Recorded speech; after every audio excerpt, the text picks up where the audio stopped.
Assalamualaikum warahmatullahi wabarakatuh. Perkenalkan, nama saya Herunisa Desa Faruzi dengan NIM 6070172400025 dari kelas 3 PH 48 GAP 02.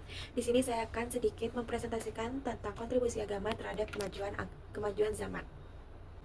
Jadi langsung aja kita akan membahas sedikit tentang peran agama terhadap kemajuan zaman.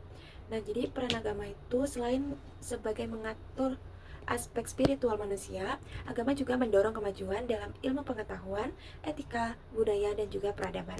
Jadi sering sekali orang-orang tuh hanya menganggap bahwa agama itu hanya sebagai aspek spiritual saja. Mereka mengesampingkan hal-hal lainnya seperti tentang kemajuan dalam ilmu pengetahuan, etika, budaya, maupun peradaban. Lalu konsep dasar. Nah, di dalam agama sendiri terdapat sistem kepercayaan dan ibadah yang mengatur hubungan manusia dengan Tuhan dan juga sesama manusia. Nah, untuk perkembangan peradaban manusia ini terbagi dalam berbagai aspek, contohnya ilmu pengetahuan, teknologi, moralitas, sosial, maupun budaya. Lalu ada kontribusi agama dalam sejarah. Nah, di sini saya akan menyebutkan dari berbagai macam agama, salah satunya yaitu dari Islam yang pertama, yaitu pada masa keemasan Islam di abad 8 sampai 14 terdapat kemajuan dalam matematika, kedokteran, astronomi dan juga filsafat. Nah, di agama Kristen pada lembaga pendidikan seperti universitas lahir dari gereja misalnya yaitu Oxford dan juga Harvard. Lalu untuk agama Hindu Buddha yaitu kontribusi dalam seni, arsitektur, dan filsafat di Asia. Nah, untuk seni dan arsitekturnya ini tuh terbukti seperti candi-candi.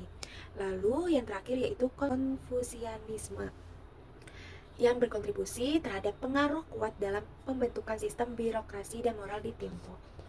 Selanjutnya agama dan ilmu pengetahuan. Jadi banyak sekali nih ilmuwan yang merupakan tokoh agama. Lalu di Islam sendiri terdapat Al-Khawarizmi atau yaitu ilmuwan matematika.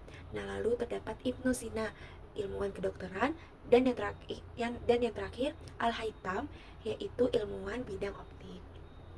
Dalam agama Kristen, terdapat Gregor Mendel, yaitu ilmuwan genetika, lalu Georges Lemaitre, yaitu yang menciptakan atau mengemukakan teori Big Bang. Dan yang terakhir, nilai-nilai agama tersebut mendorong eksplorasi ilmiah sebagai bentuk penghargaan terhadap ciptaan Tuhan.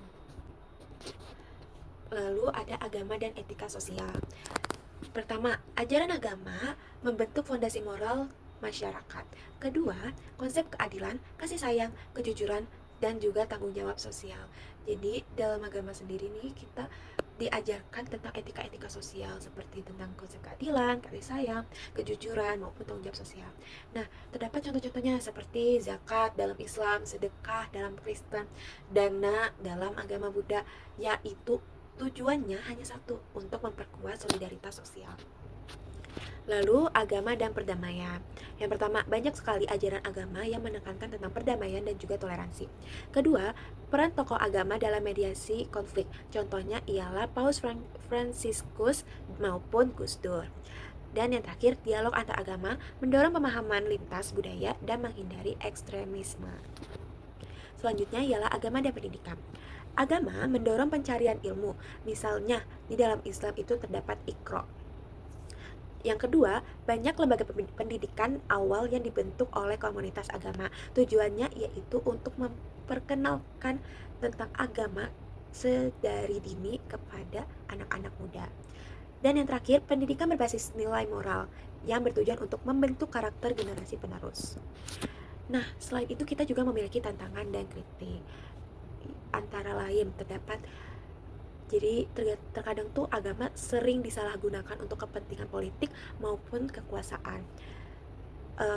Contoh kecilnya saja seperti dalam politik, mungkin untuk mendapatkan suara mayoritas suatu masyarakat, maka politikus tersebut akan membawa-bawa agama biasanya. Lalu yang selanjutnya, kedua, terdapat konflik antar agama jika tidak dikelola dengan bijak. Jadi antar agama juga harus tetap mematuhi dan menerapkan tentang etika sosial sehingga akan terhindar dari konflik antar agama. Lalu yang ketiga, perlu membedakan antara ajaran agama dan perilaku pemeluknya. Nah, yang terakhir, kesimpulannya ialah agama berkontribusi besar dalam membentuk peradaban manusia. Yang kedua, kemajuan zaman tidak bertentangan dengan agama, justru dapat saling memperkuat. Dan yang terakhir, peran aktif pemeluk agama sangat penting untuk memastikan kontribusi positif terus berlanjut. Sekian dari saya, apabila terdapat salah kata maupun kekeliruan saya dalam menyusun materi tersebut, harap dimaafkan. Assalamualaikum warahmatullahi wabarakatuh.